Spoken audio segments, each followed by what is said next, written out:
Hello. Welcome to today at the Euros. I'm in my Spain shirt, which I got to be honest, I only just threw on. How are you? What's going on? And welcome to the show from the Football Fan Show team. We are live until 10 o'clock tonight, and still with better graphics than GB News, which is somehow a professional news channel. Well, didn't look like it from when I watched it this morning. But then again, I only watched it for 30 seconds because it's a pile of dog shit. Right. Let's get straight into it. How are you? How are you doing today? We're talking the Euros today. And what a game, what a day it was, by the way, for the home nations. With Scotland in action today against the Czech Republic. Spoiler alert, they're shit. But then we already knew that. We also had Slovakia. They managed to beat Poland. And if you've just come from Spain's 0-0 draw with Sweden, we're going to catch you up on everything that has happened and the news from the European Championships today. And we've got news from the capacity of the knockout stages for Wembley as well after the PM's announcement today. So, let us start with the opening game today, which was Scotland versus the Czech Republic, which is in England's group, of course, and Scotland's next game is against England. Not that they'll need reminding of it, and not that they'll be looking forward to that game. Let's chat about it, shall we? So we start with Scotland losing 2-0 to the Czech Republic. Scotland's first match at a men's major final in 23 years. Their last one was France 98. Their last Euros, in fact, was in 1996, which was the English Euro, the England Euros hosted by England. They were playing at home at Hampden Park in Glasgow in front of their own fans, their own patch. They're only playing one game away from home in the entire group. Both of their other two games against the Czech Republic and Croatia are at Hampden. The only game that they're not playing at Hampden is the one against England, which they're playing at Wembley. Scotland's first match at a men's major final in 23 years, at a men's major tournament finals in 23 years, ended in anguish after Patrick Schick's incredible first half, halfway line goal. Now, I've seen replays of this. Now, I don't know whether the Scottish goalkeeper is just terrible. David Marshall. I don't know whether he's just terrible, because his rating is just piss poor. Although he's not the worst. Most of their defenders are down there as well. But what a terrible... It wasn't a great performance from Scotland. So let's talk about it. Let's dissect it. So this halfway line goal, fantastic goal. The first goal, by the way, from a header. I'll tell you about it. Schick's goal, which added to his headed first half opener. So we got two goals. Punctured a carnival atmosphere at Hampden Park, which was pretty raucous. But as soon as they went 1-0 down, you know what? You could hear the Scotland fans, to be fair to them, you could hear the Scotland fans start cheering, trying to get their team going. And then eventually they just succumb to being Scotland, which is unfortunate. And as much as I like to take the piss out of Scotland, I would like them to do well. I want to see all the home nations do well, but as soon as you come up against England, of course, you're going to lose, because that's what I want. I don't know, maybe I'd have divided loyalty if it were... Actually, no, I wouldn't have divided loyalty if it were the Republic of Ireland. I'd still support England, because I was born here. That's why. So, around 9,000 fans attended the game at Hampden Park. They witnessed the Scots strike the bar amid a glut of chances, but a first foray beyond the group stage already looks a tough ask. Scotland now go to Wembley on Friday, and with the 8 p.m. kickoff, with a heightened need for a positive result against a buoyant England side before their group campaign comes to a close at home against Croatia 4 days later. And it was a generation of fans thought that they would never see again. I did like Iron Brew, the Scottish drinks company, putting out. I'll find the tweet actually because it's hilarious. I'm going to go on Twitter now. By the way, I should mention we do have a poll going tonight, and if you would like to vote on that, it's on our Twitter page at TFFS Live on Twitter. We're asking for your game of the day. What was your game of the day? Was it Scotland losing 2-0 to the Czech Republic? Was it Poland 1, Slovakia 2? Or was it Spain 0, Sweden 0? 50 minutes left to go in that poll at the moment. Everybody has voted for Poland, Slovakia. 100% of people have gone for that. So let's bring up this Iron Brew tweet from earlier because it was very funny indeed. Here we go. Let's try and bring it up. Can we bring it up? Yep. Yes, we can bring it up. Fantastic. Let's get an image there. Come on. Yes, let's bring it up. Come on. Let's bring the image up. Here it is. This is what Iron Brew did today. Unfortunately, it's too big for the screen. There we go. That's what we need. Enjoy your first time, virgins. Have a good one at the tournament at first timers. Hopefully it's not over too quickly. Well, I don't know. They didn't exactly explode their load with goals. So that's what Iron Brew did for the banter, because that's what Iron Brew do. It's a generation of Scottish football. To be fair, I think they've gone through a generation of players without any major success. And it does kind of feel like, you know, obviously I'm an Englishman, and the banter is against Scotland. Of course it is, because I find banter against Scotland hilarious, as any Englishman would. But what I will say is that Steve Clarke has done an amazing job to get them there, because quite frankly, from the looks of this game, they are not tournament ready at all, and they look like they've won a raffle to be there. That team, they are not good enough to be in this tournament. And without the 2014 Euros, if it was just 16 teams, Scotland would have got nowhere near qualifying for this tournament. So yeah, it's been a generation for Scottish football fans. Not since France '98 have they qualified for a major tournament.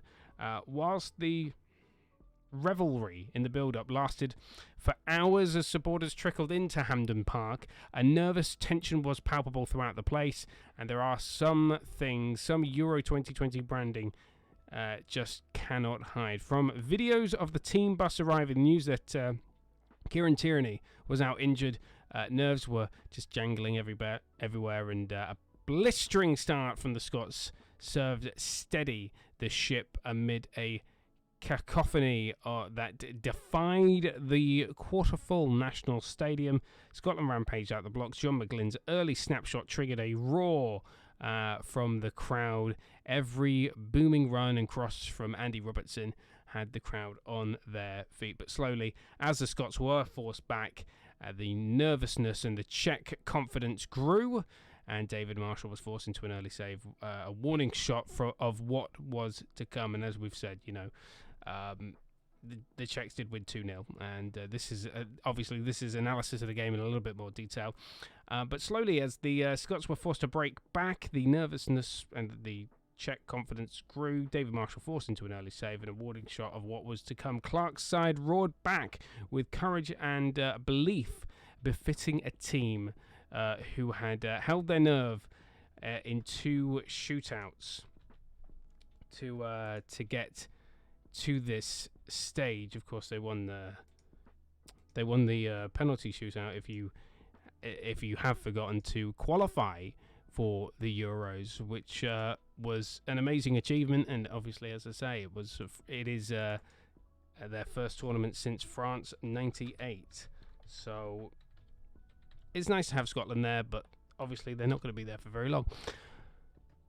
Robertson again owned the left with a run across. Dykes should have done better with a first time effort, and Robertson was denied by the fingertips of the goalkeeper Thomas Vaklik, triggering a thunderous applause from the stands as well. But as the game looked destined for a halftime stalemate, the hammer blow arrived. A corner just about cleared, only for the Scots to switch off. Vladimir Kufal overlapped with space and time on his side. His delivery being met by Schick, who steered his header home while sandwiched between Liam Cooper and Grant Hanley. Che Adams was introduced at half-time, and he made a difference, but not before Marshall twice saved Scotland just seconds after the restart. Scotland rallied again. A floated effort from Jack Hendry hit the top of the bar as Hampden gasped. They did so again as a misplaced Thomas Callas clearance looped over Vaklik, who just recovered to clear. If only Marshall, who could have done likewise. And if you haven't seen this goal, I really do recommend it, because they're quite. Oh, there was a meme earlier that I've got to. You know what? We're gonna put the picture of Thomas Marshall, the Scottish goalkeeper, because somebody's done it, and I think it was Joe. And I've got to go have a look at this one because it was fantastic. So they've taken the image of of Marshall, the goalkeeper, and they've done their magic to it. So it's a PNG. So it's just Marshall. So I'm gonna get that picture now because it's fantastic. Right, yeah. Let's bring that in. Let's bring that in now because it is fantastic. So let's do that now. There he is. There he is. I thought I'd just bring Marshall, the Scottish keeper. Let's have him there. Let's make him smaller and have him in the middle of the pitch. There we go. I'm just going to leave him there. Just going to leave him there. Fantastic. That's what he looked like on his way back to the goal as he tried to stop it, and it's hilarious if you're not a Scottish fan. Go watch it because it's just terrible goalkeeping, to be honest. Why the hell was he that far off his line? It's beggars belief. I've got to be honest with you. It's beggars belief. Hendry's attempt was charged down with Scotland exposed badly. The ball broke to Schick once more on the halfway line, and the Bayer Leverkusen man did not even look up. It was, I want to say, akin to kind of, remember David Beckham's goal against Crystal Palace back in the day? It was kind of akin to that. It was fantastic, and yeah, it was just such a fantastic goal. In fact, I'm just, you can't hear it, but I'm watching it back, and it was fantastic. And the BBC have put up all the angles of this goal. So he doesn't even look at it. It is kind of like David Beckham's goal against Crystal Palace. 49.7 yards, the furthest distance a goal has been scored, I believe, at the European Championships since records began. Yes, that is confirmed. Yeah. It just reminds me of David Beckham's goal against Crystal Palace back in the day. In the late 90s in the Premier League. It's just a fantastic goal. Was it against Crystal Palace? I'm sure it was a good... I think it was... Oh, no, it might have been against Wimbledon. It was definitely at Selhurst Park. I can't remember whether it was against Palace or Wimbledon, but it was a fantastic... He was wearing the white kit and everything.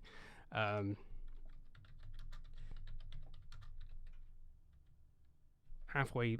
let's have a look. Who was it against? Was it against Wimbledon or was it against... Oh, it was against Wimbledon. I told you it was at Selhurst Park, and that's what got me confused, because Wimbledon used to play at Selhurst Park.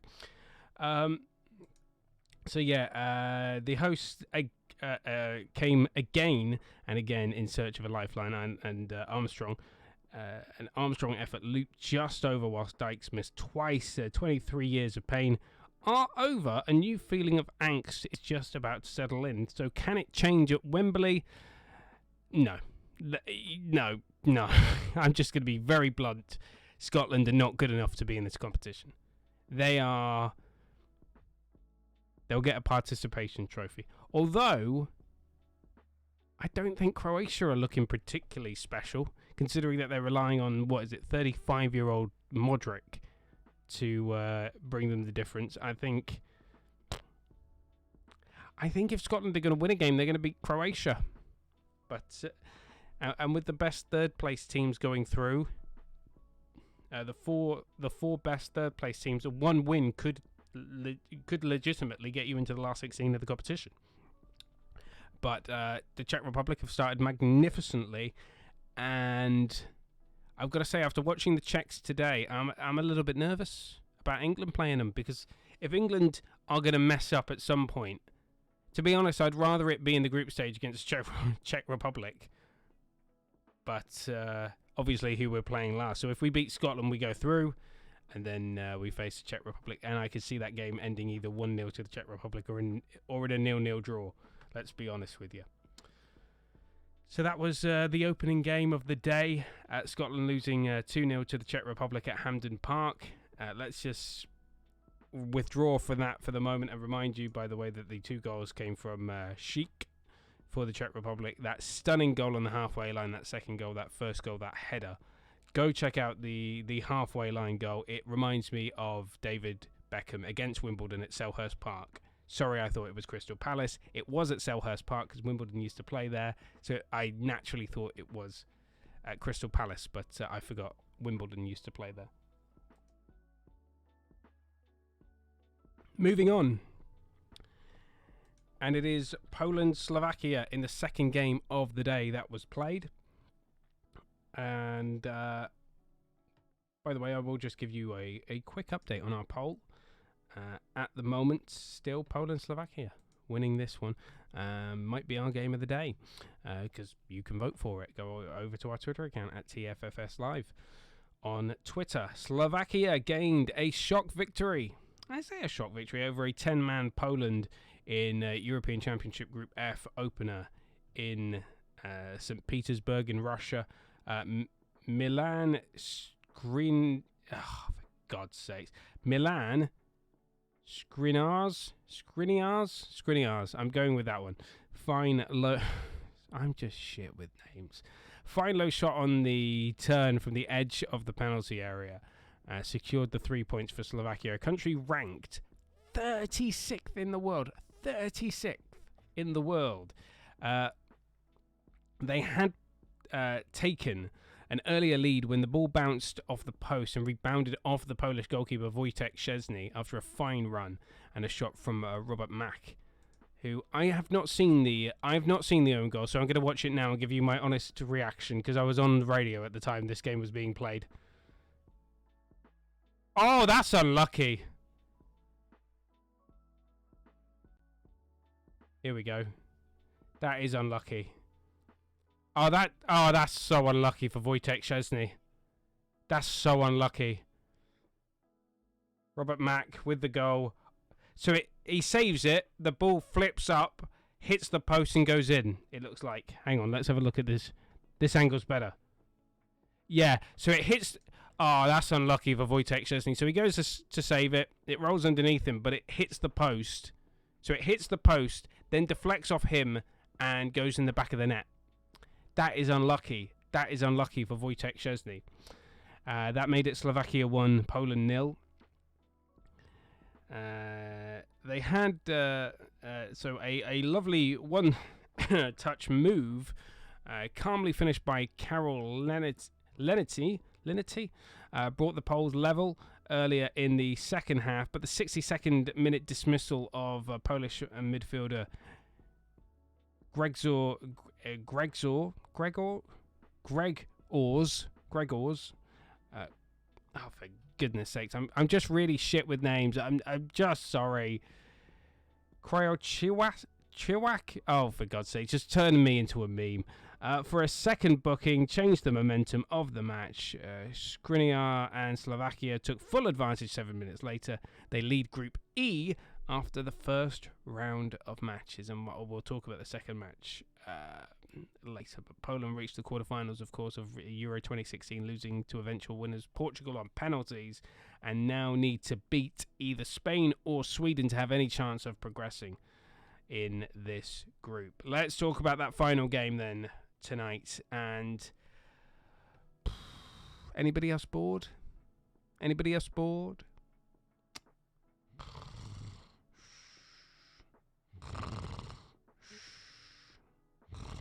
Oh, sorry. Sorry, I was watching the Spain-Sweden game. To be fair to it, Spain should have got a goal.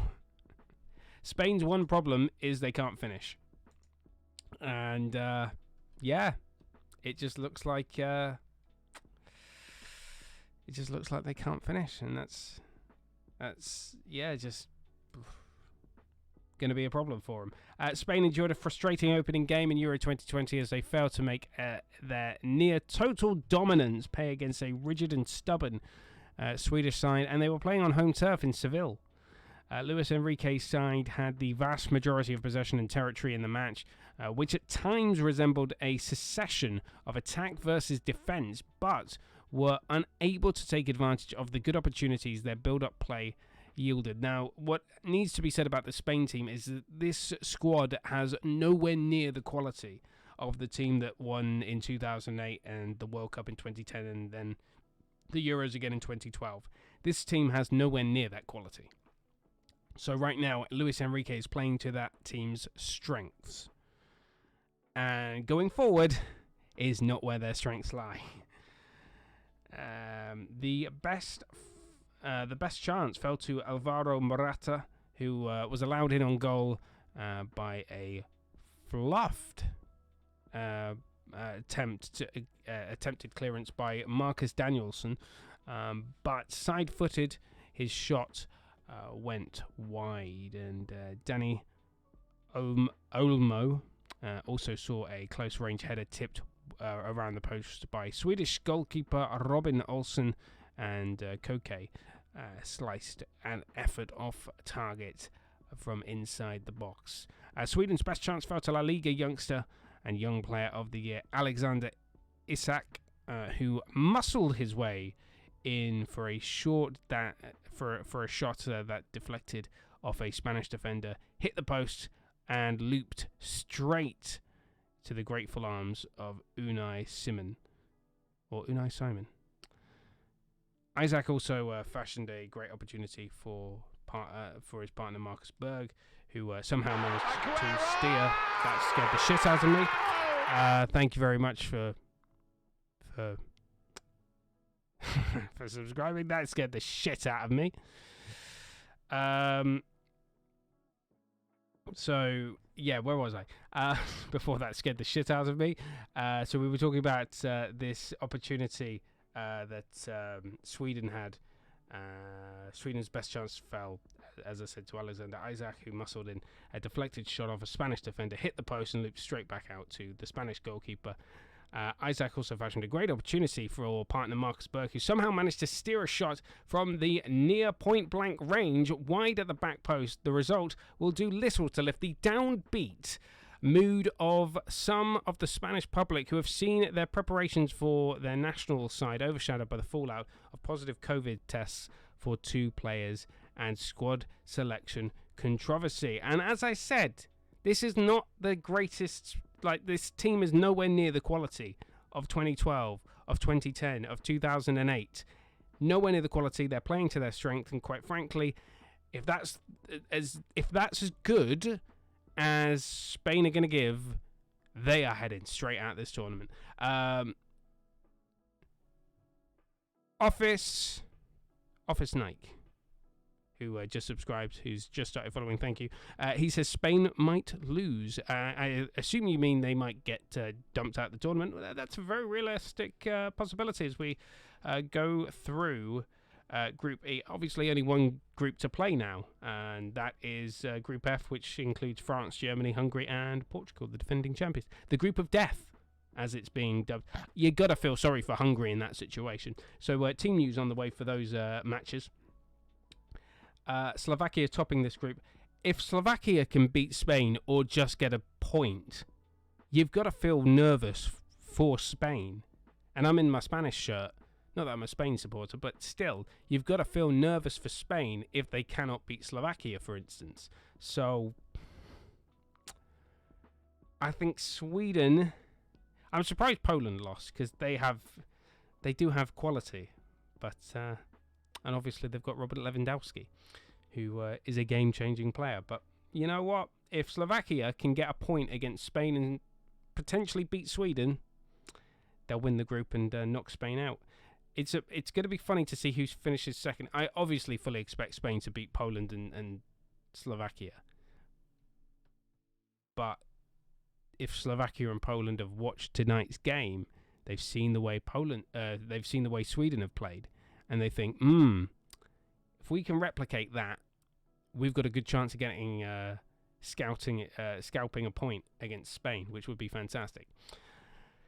34 minutes left in our poll on our Twitter account at TFFS Live. We're asking for your game of the day. Poland's Slovakia currently winning with 100% of the votes. We gave you the choice of either Scotland 0, Czech Republic 2, Poland 1, Slovakia 2, and Spain 0, Sweden 0. Quite frankly, yesterday's votes was far easier because obviously the Dutch-Ukraine game was the game of the day. And I think this one today is a little tougher because, I mean, just for the Czech goal alone from the halfway line, I'd say that's game of the day, or maybe goal of the tournament. Will we see a better goal than that? It was very David Beckham-esque against Wimbledon. So with that said, tomorrow's games there's only 2 games tomorrow. One's a 5 o'clock kickoff in the UK, Hungary versus Portugal, and then we've got France and Germany, the big one, at 8 p.m. I might stream that one live on this channel, so stay tuned for that. Big news there, so gotta love it. Looking forward to that one tomorrow. Here's more stats coming out of the Spain game. 917 passes and 85% possession for Spain, and yet they still couldn't beat Sweden. 970 passes, 85% possession. 85%. If I got that on Football Manager, I'd be damn proud of my team.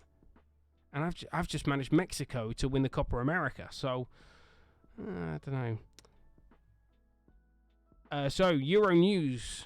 We go to the Euro news with half an hour left of the show to go. And that is that if you were watching not the football today in the UK, you'll know that Prime Minister and bumbling oaf Boris Johnson has been talking about COVID restrictions, and the rules have changed now because Wembley. So we've been told that Wembley will still be able to host 50% capacity, so that's around 45,000 for the knockout stages of Euro 2020. Still not sure about the final, though. They were trying to get everybody in for that. I'm assuming that that's not going to happen now, and it might be closer. They might either stick with 50%, or speculation is that they may just budget up to 70% capacity for Wembley for the final. And if England get there, then they're going to have to do something about that. Also, in European news, some unsavory incidents yesterday. Austria, in the Austrian match, and the news is that Austria forward Marko Arnautovic has said he is not a racist after a heated goal celebration during yesterday's win over North Macedonia. Of course, Austria won 3-1, as you'll recall. Arnautovic, who has Serbian heritage, had to be restrained by captain David Alaba. And if you haven't seen the images of this, Alaba looks furious. He like, if looks could kill, like, I'm being serious here, Alaba was furious. Several reports suggested he had directed comments at North Macedonia's players, two of which have Albanian roots, and that's Egzon Bejtual. That's as good as you're going to get from me. And Gianni Alioski, who have Albanian roots. And Arnautovic has apologized for his goal celebration in an Instagram post. I mean, make a public apology. Don't just put it on Instagram. Why don't you come out to the press and say, I'm sorry for being a dick? Maybe.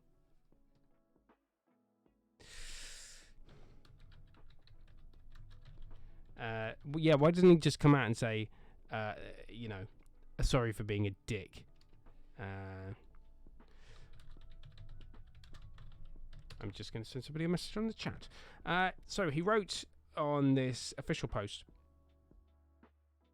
He wrote, there were some heated words yesterday in the emotions of the game, for which I would like to apologise, especially to my friends from North Macedonia and Albania. I would like to say one thing very clearly. I am not a racist. I have friends in I have friends in almost every country, and I stand for diversity. Everyone who knows me is aware of that. Serbia does not recognise the independence of its former province, Kosovo, while there is historic tensions and animosity between Serbia and North Macedonia. Austria's next game is against the Netherlands at the Johan Cruyff Arena on Thursday, whilst North Macedonia face Ukraine. I mean, I think obviously UEFA should investigate this. I mean, we've already got one of the players from the Czech Republic who cannot play in this tournament because they have a 10-game ban for racism. And if Arnautovic made a racist gesture or made racist comments, he should be banned for 10 matches. He should be given he should be banned from the rest of the tournament. He should be told to go home. I don't think that's unreasonable. Quite frankly, you should fine him a lot of money as well, but I'm bewildered. I'm bewildered in the modern era that you just do that. I'm just bewildered. Absolutely bewildered by it. News on the news from Denmark now. And Martin Braithwaite has been talking to the media, the Danish player. The decision to resume Denmark's Euro 2020 opener against Finland following Christian Eriksen's cardiac arrest was the least bad one, says Danish forward Martin Braithwaite. Eriksen, who had been resuscitated on the pitch after collapsing shortly before half-time in their game against Finland on Saturday, was then taken to hospital. The 29-year-old Inter Milan player is in a good and stable condition. Braithwaite said he has seen pictures he wants to get rid of. He's got pictures in his head that he wants to get rid of. And to quote Martin Braithwaite, the Barcelona forward, directly, he says this in a statement. I am still emotional about the situation. Most importantly, Christian is feeling better, and therefore I am feeling better too. His health is the most important thing of all. It was important for me personally to see that he felt better via video. I had some pictures in my head from last Saturday that I would like to get rid of. We were all about to lose a friend and a teammate. It's not something you normally think of on a football pitch. Joy and love are normal. No one can prepare for what happened. Now, there is other speculation about this. Peter Schmeichel has come out, I believe, and I'm going to get the direct quote from Peter Schmeichel because he's been talking about this. Obviously, his son Kasper plays for the national team, and he's been talking to the media as well. And UEFA has categorically denied that Denmark were threatened with a forfeit if they'd refused to resume their Euro 2020 match against Finland in the hours following Christian Eriksen's cardiac arrest. The former Danish keeper Peter Schmeichel, who is also the father of Kasper Schmeichel, told ITV's Good Morning Britain that the country's players did not want to resume, but they felt they had no choice. Now, from what I've heard from official sources, is that the Danish team were either told you can play the game, you can continue the game at 8:30 Central European Time, that's 7:30 to us Brits, British Summer Time, 7:30 Central European Time being 8:30, or you can play the game tomorrow at lunchtime, 12:30 Central European Time, that's 1:30 for British Summer Time in the UK. Sorry, that's is that 11:30? I don't know. 11:30, sorry, British Summer Time. And they were told you can either play that, you can either go back out there and play the rest of the game, or you can play tomorrow, or it's going to go down as a 3-0 win for Finland. And that's what I've heard. And I think that's what Peter Schmeichel has been alluding to when he spoke to Good Morning Britain. And what I thought would have happened, and what if calmer heads had prevailed, then I would have liked to have seen UEFA just go to the Danish team and say, you know what, we obviously do need to restart this match. Obviously, we need to play the rest of the game. let's wait 24 hours and see what happens in 24 hours. And as Gary Lineker said on the BBC's coverage of the Spain-Sweden game, why not give both teams a point? I mean, it was 0-0 at that point. Why not give them both a point? And to be fair, Denmark had just lost their best player. So it's an interesting debate, and you'll see it go on. But Schmeichel did go on to say on this a little interview on Good Morning Britain this morning, he said, I actually saw an official quote from UEFA yesterday saying that they were following the advice of the player, and the players insisted on playing. I know that not to be the truth, or it's how you see the truth. They were left with three options. One was to play immediately and get the last 50 minutes played. The next one was to play Sunday at 12 noon and finish the 50 minutes. And the third was to forfeit the game and have the 3-0 defeat to Finland. So work it out for yourselves. Is it the players' wish to play? Did they have a choice, really? I don't think they had. That's what Peter Schmeichel said to Good Morning Britain this morning when he was interviewed about the game, about the Christian Eriksen incident. I think it's a disgrace. If that is true, that is a complete disgrace, and UEFA, not for the first time, are a complete disgrace. I think they should have at least left it 24 hours. If cooler heads had prevailed, UEFA would have gone to the Danish players and went, we're going to leave it for 24 hours. We're going to wait and see if there's positive news. In 24 hours' time, we'll review it again. We'll chat to you, and we'll see if we can get it played on Monday or something like that. Okay, I understand the need to play the game. I completely understand that. But UEFA shouldn't have made the Danish players play. If that is indeed the case, they should have left it for 24 hours, wait for the news to come in about Christian Eriksen, and then made an informed decision. And by the way, they shouldn't have played on Sunday either. They should have waited 24 hours to make the decision, and it, at the earliest, should have been played today. But that's not what happened. And Denmark went on to lose that match by a goal to nil, giving Finland their first ever win at a national tournament. I know there are people online that saying Finland don't deserve to win that match, quite frankly. No, I disagree entirely. Finland definitely did deserve to win that match. And no matter what the stats say, Finland, they did their jobs. And they took advantage of a horrible situation, but that's not their fault. That's UEFA's fault. That is not Finland's fault. So I won't criticise Finland for playing the rest of the match and winning it. Because, what were they meant to do? Let Denmark score. This is a competitive game of, this is a competitive tournament. This is their first major tournament. That was their first major tournament victory. And, you know what? Credit to them. But yeah, the game shouldn't have been played. It should have been played Monday this morning at the very earliest. So that's news from there. And from what we've heard regarding Christian Eriksen is that he's fine. He's been talking to the Inter Milan WhatsApp group. He's been sending messages there, and we are just waiting for more information. But obviously UEFA responding to these claims, and UEFA are going to come on for a lot of criticism over the next couple of days from these. If that indeed turns out to be true,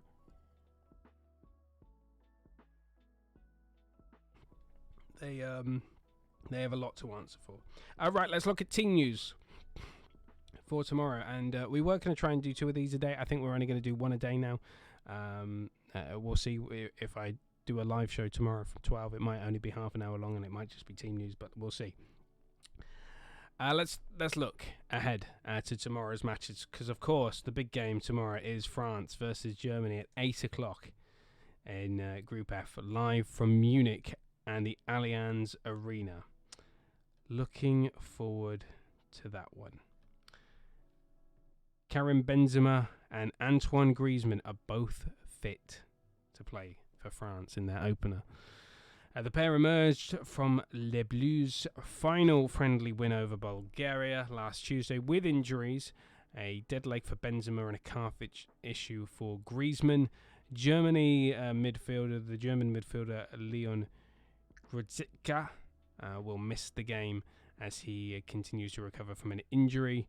from a leg injury. Ike Goodwin, Tony Kroos played in the centre of midfielder in the 7-1 win over Latvia on the 7th of June. And this will be the 6th meeting between France and Germany at a major tournament. But they're first in the group stages, and so far their head-to-head record is perfectly balanced with 2 wins and a draw. France's and Germany's only previous European Championships encounter was in the 2016 semi-final. France won 2-0 with Antoine Griezmann scoring both goals. Now, France have a particularly strong squad, and many people, they are the favourites to win the Euros outright. And if you look at the odds, they are the favourites outright. And of course, the big thing is that when they won in 1998 the World Cup, that there is a view that this is a team like that France squad in 1998 that then went on to win Euro 2000, that this France squad can do it and win Euro 2020 and deliver France a third European Cup, because I believe they won one in the 80s, and obviously they won Euro 2000 as well. And this France side is not done collecting trophies, which scares the crap out of me. But can anybody stop them? Belgium. I don't think it's Germany. Germany, I don't think they're going to stop them. Of course, Germany were crashed out of the Euro of the 2018 World Cup, knocked out by South Korea, Mexico going through, and I remember that because I was on the phone to Samsung at the time, and I was just like, I just want to thank you guys. I know you're. I just want to thank you guys for knocking Germany out. And they're like, I'm from London, mate. I don't care. And it's just like, yeah, but you work for a Korean company. Just go thank you. Go send an email saying a customer called in about their Samsung phone and went, oh, thanks to Korea for knocking out the Germans. France, by the way, are unbeaten in their past 5 games against Germany on German soil. So it's not good. 3 wins and 2 draws. Their only previous meeting in Munich ended goalless in September of 2018. France are taking part in their 10th European Championships, also their 8th in a row. They last failed to make the finals in 1988, so they didn't win it in 88. And only Germany and Spain, 3 each, have won more European Championships than France, who have won 2 in 84 and 2000. There we go, 84. That's when I knew they'd won 2. And I knew they won Euro 2000. Since and including the 2014 World Cup, France have won 14 of their 19 games at major tournaments. Let's have a look at Germany a little bit. Germany are taking part in their 13th European Championship. More than any other team, they have won the trophy 3 times, the most alongside Spain. Their next game will also be their 50th in the tournament, becoming the first team to reach that milestone. Antoine Griezmann has scored more goals versus Germany than against any other team with France. He scored 4. He's also been directly involved in more goals, 14 goals, than any other European player over the last 2 tournaments. 10 goals, 4 assists in 14 games at Euro 2016 and the 2018 World Cup combined. And yeah, so the most recent meeting was a French victory, a 2-1 win for France. I'm going for Les Bleus, even though I want France to get knocked out of the group stage because it makes it easier for England. But I don't think anyone's going to stop France at this tournament. I'd like to see Belgium win it, mostly because I don't like the French. But yeah, I think France are probably going to win this one. France are definitely going to win this one. 15 minutes ago with the stream, we're still live, by the way, on our Twitter account at TFFS Live. We've got a poll going. I'll give you those results in a moment. We've got about 11 minutes to vote in our game of the day. You know. What is your game of the day? Let us know in the chat, but you can also go vote on Twitter. At the moment, it's Poland, Slovakia winning with 100% of the vote. 100%. By the way, I will go back to a poll that we did last night that we did. The results of that, well, it didn't really pan out for Scotland, did it? Because 75% of everybody that voted believed Scotland would win, and 25% said there would be a draw. No one went for the Czech Republic. and the Czechs won 2-0 in that one. It was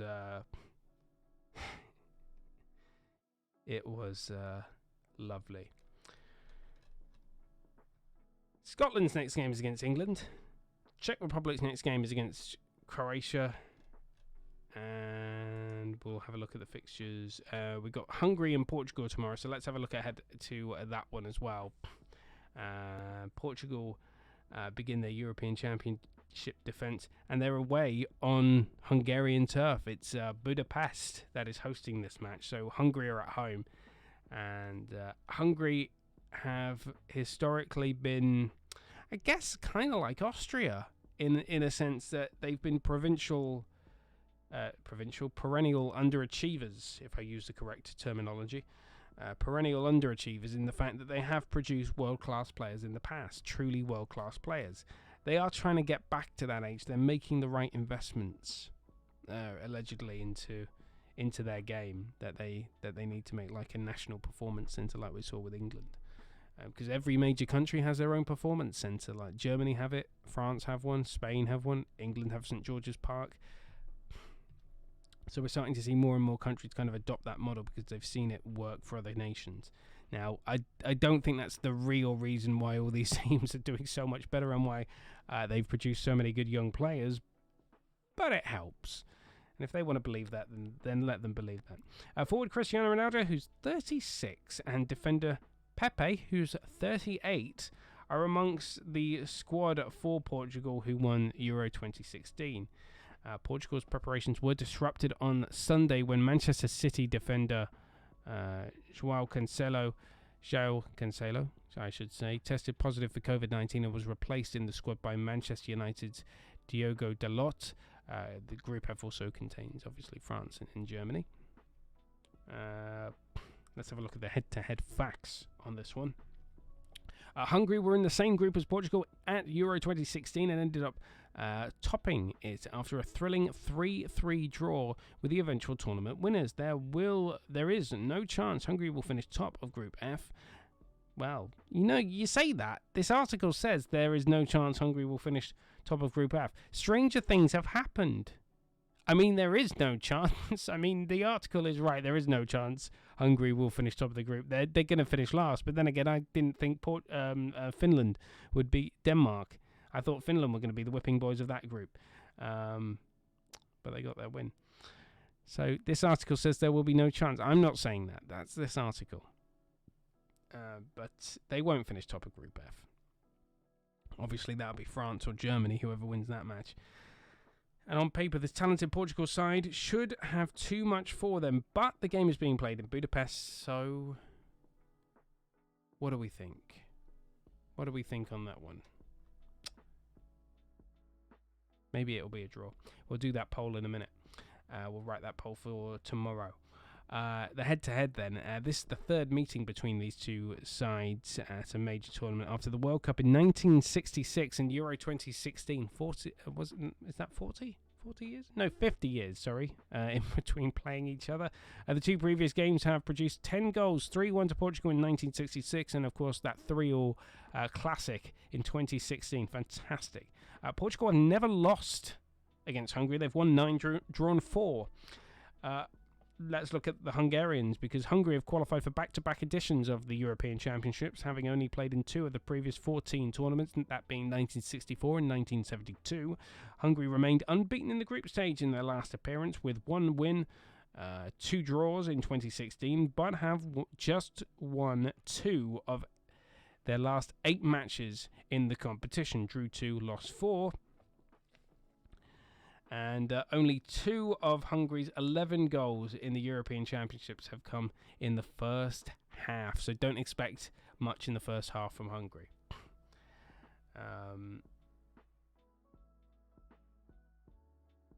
So they're undefeated in the group stages, but beyond that they've lost. So there you go. In knockout matches they don't do well. Portugal, though, are taking part in their 8th European Championship and will attempt to become the only team to win back-to-back titles since Spain in 2008,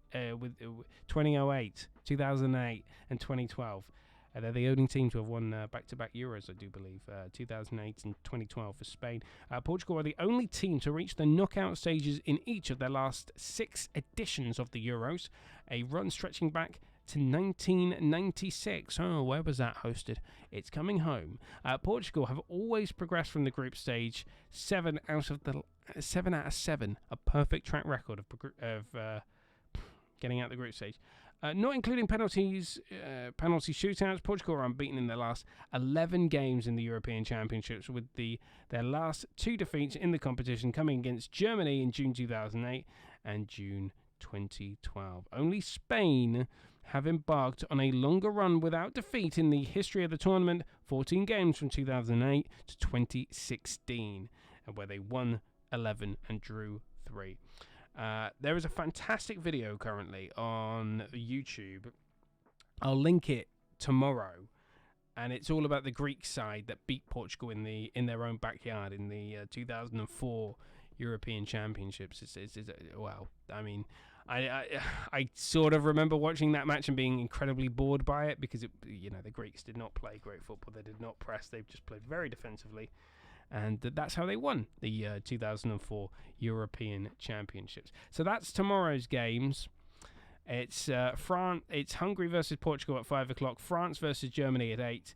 We've caught you up with your news headlines from the European Championships. Scotland looking for better, very much looking for better in their next game against England. We'll take you through the groups. Actually, let's go through the groups. Starting with Group A, Italy are top of the group with 3 points. Wales are second on a point, with Switzerland also third on a point, and Turkey bottom of the group, having lost 3-0 to Italy. Group B, Belgium lead on 3 points, having won 3-0 against Russia. Finland are in second place, getting that controversial 1-0 win against Denmark. Denmark are third, Russia are fourth. Group C, it's Austria at the top after their 3-1 win against North Macedonia. The Netherlands are second after only just getting a 3-2 win against Ukraine. Some would say under Frank de Boer has a lot of critics in the Netherlands, so I don't think that result has appeased them. Andrei Shevchenko for AC Milan manager? Anybody? I think that's a fair shout. Ukraine are third, having come back from 2-0 down to level at 2-2 and then only ending up losing 3-2. That's football for you. North Macedonia losing 3-1 to Austria, bottom of the group. And then in England's group, Group D, Czech Republic, top of the group, with their 2-0 win against Scotland today at Hampden Park. England are second following their 1-0 win on Sunday against Croatia. And then Croatia are third. Scotland are rock bottom of the group. Needing a win, they face England at Wembley next, with the Czech Republic facing Croatia. Group E looks like this. Slovakia are top of the group, having won against Poland today by 2-1. Spain are second on a point, and then Sweden are third, also on a point. And then obviously tomorrow's games, France, Germany, Hungary and Portugal in the group of death, Group F. So only 2 games tomorrow, so we will be back in the evening after all the games have concluded from 10 o'clock with the Today at the Euros from the Football Fan Show. I've been Danny Harrington, by the way, and if you would ever like to, you can always email us, the footballfanshow at gmail.com. Come give us a like on Facebook, facebook.com/the football fan show. Find us on Twitter. It's Twitter at TFFS Live. Of course, twitch.tv/the football fan show. Thank you very much for watching, and search for the Football Fan Show live on YouTube, which is where this will then end up. If you're watching on YouTube, obviously, thank you very much for watching. I hope you haven't tried to call in. And we'll be back tomorrow from 10 o'clock. So thank you for watching on twitch.tv/the football fan show. Enjoy the football tomorrow, and we'll talk tomorrow night. And of course, it's Tuesday, and I wish it was Friday. For some reason, I thought it was Friday, but it's Tuesday. Have a fabulous day tomorrow for the Euros. We'll catch up in the evening after the France-Germany game. And in fact, actually, whilst I'm here, I'm going to do a Twitter poll right now at TFFS Live, asking for you to vote on who you think will win. Will it be Hungary or Portugal, or will it be Germany and or France in that game. And of course, we have the result. Our game of the day is Poland-Slovakia. Poland 1, Slovakia 2. It is officially your game of the day. Thank you very much for voting. See you tomorrow from 10 o'clock, from around 10 o'clock. Thank you very much for watching. Good night.